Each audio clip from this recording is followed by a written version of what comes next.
ಒಂದೊಂದಾಗಿ ಸುದ್ದಿಯನ್ನ ನೋಡ್ತಾ ಹೋಗೋಣ. ಮೊದಲನೇದಾಗಿ ತೆಲಂಗಾಣದ ಸುದ್ದಿ. ತೆಲಂಗಾಣದಲ್ಲಿ ಈಗಾಗಲೇ ತಮಗೆಲ್ಲ ಗೊತ್ತಿರೋ ಹಾಗೆ ಕಾಂಗ್ರೆಸ್ ಸರ್ಕಾರ ಜಯಭೇರಿಯನ್ನ ಬಾರಿಸಿದೆ. ನಂತರ ಅವರೆಲ್ಲ ಪ್ರಾಮಿಸ್ ಮಾಡಿರೋ ರೀತಿಯಲ್ಲಿ ತಮ್ಮ ಯೋಜನೆಗಳನ್ನ ಒಂದೊಂದಾಗಿ ಜಾರಿಗೆ ತರೋದಕ್ಕೆ ಮುಂದಾಗ್ತಾ ಇದ್ದಾರೆ. ಹಾಗಾದ್ರೆ ಈ ಕರ್ನಾಟಕದ ಮಾದರಿಯಲ್ಲಿ ಈ ಕರ್ನಾಟಕದಲ್ಲಿ ಶಕ್ತಿ ಯೋಜನೆ ಅಂತ ಏನಿದೆ, ಅದೇ ರೀತಿ ಅಲ್ಲಿ ಮಹಾಲಕ್ಷ್ಮಿ ಯೋಜನೆ ಅಂತ ಮಹಿಳೆಯರಿಗೆ ಉಚಿತವಾಗಿ ಬಸ್ ನಲ್ಲಿ ಓಡಾಡೋದಕ್ಕೆ ಅನುವನ್ನ ಮಾಡಿಕೊಡ್ಲಾಗ್ತಾ ಇದೆ. ಇದು ಎಷ್ಟರ ಮಟ್ಟಿಗೆ ಸಕ್ಸಸ್ ಆಗುತ್ತೆ, ಇದೆಷ್ಟರ ಮಟ್ಟಿಗೆ ಸರಿ ಅನ್ನೋದರ ವಿಮರ್ಶೆಗಳು ಇದೀಗ ನಡೀತಾ ಇರುವಂತದ್ದು. ಬನ್ನಿ ಹಾಗಾದ್ರೆ ತೆಲಂಗಾಣದಲ್ಲಿ ಯಾವ ರೀತಿ ಇದೆ ಮಹಾಲಕ್ಷ್ಮಿ ಯೋಜನೆಯ ಚಿತ್ರಣ, ಜೊತೆಗೆ ಈ ವಿಚಾರದ ಕುರಿತು ಒಬ್ಬ ವ್ಯಕ್ತಿ ಸಲಹೆಯನ್ನ ಕೊಟ್ಟಿದ್ದಾನಂತೆ. ಯಾರು ಹಾಗಾದ್ರೆ ಆ ವ್ಯಕ್ತಿ, ಏನಂತ ಸಲಹೆ ಕೊಟ್ಟಿದ್ದಾರೆ ನೋಡೋಣ ಬನ್ನಿ. ತೆಲಂಗಾಣದಲ್ಲಿ ನೂತನ ಕಾಂಗ್ರೆಸ್ ಪಕ್ಷ ಸರ್ಕಾರ ಅಧಿಕಾರಕ್ಕೆ ಬರುತ್ತಿದ್ದಂತೆ ಚುನಾವಣಾ ಪೂರ್ವದ ವಾಗ್ದಾನದಂತೆ ಕರ್ನಾಟಕದ ಮಾದರಿಯಂತೆ ಮಹಿಳಾ ಪ್ರಯಾಣಿಕರಿಗೆ ಅನುಕೂಲವಾಗುವಂತೆ ಮಹಾಲಕ್ಷ್ಮಿ ಉಚಿತ ಬಸ್ ಯೋಜನೆ ಜಾರಿಗೆ ತರಲಾಗಿದೆ. ಆದರೆ ಉಚಿತ ಬಸ್ ಯೋಜನೆಯು ನಾನಾ ಅವಾಂತರಗಳನ್ನು ಸೃಷ್ಟಿಸುತ್ತಿದೆ. ಕರ್ನಾಟಕದಲ್ಲಿ ನಡೆದಂತಹ ವಿದ್ಯಮಾನಗಳು ತೆಲಂಗಾಣದಲ್ಲೂ ನಡೆಯುತ್ತಿವೆ.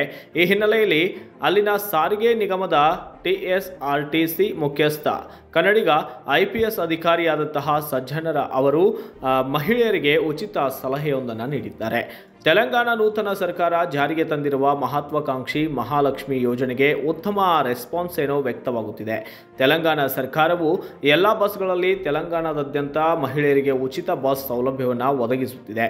ಈ ವ್ಯವಸ್ಥೆ ಇದೇ ಡಿಸೆಂಬರ್ 9ರಿಂದ ಜಾರಿಗೆ ಕೂಡ ಬಂದಿದ್ದು, ತೆಲಂಗಾಣದಾದ್ಯಂತ ಮಹಿಳೆಯರು ಉಚಿತ ಬಸ್ ಪ್ರಯಾಣವನ್ನು ವ್ಯಾಪಕವಾಗಿ ಬಳಸುತ್ತಿದ್ದಾರೆ. ಮಹಿಳೆಯರು ಹಿಂದೆಂದೂ ಕಾಣದಷ್ಟು ಪ್ರಮಾಣದಲ್ಲಿ ಪ್ರಯಾಣವನ್ನು ಈಗ ಬಸ್ಗಳಲ್ಲಿ ಕೈಗೊಳ್ಳುತ್ತಿದ್ದು, ಆದರೆ ಉಚಿತ ಬಸ್ ಪ್ರಯಾಣದ ಬಗ್ಗೆ ನಾನಾ ಸಮಸ್ಯೆಗಳು RTC ಗಮನಕ್ಕೆ ಬರುತ್ತಿವೆ. ಇನ್ನು ಇತ್ತೀಚೆಗಷ್ಟೇ RTC MD ಸಜ್ಜನರ ಇವರ ವಿಚಾರದಲ್ಲಿ ಮಹತ್ವದ ಘೋಷಣೆ ಮಾಡಿದ್ದಾರೆ.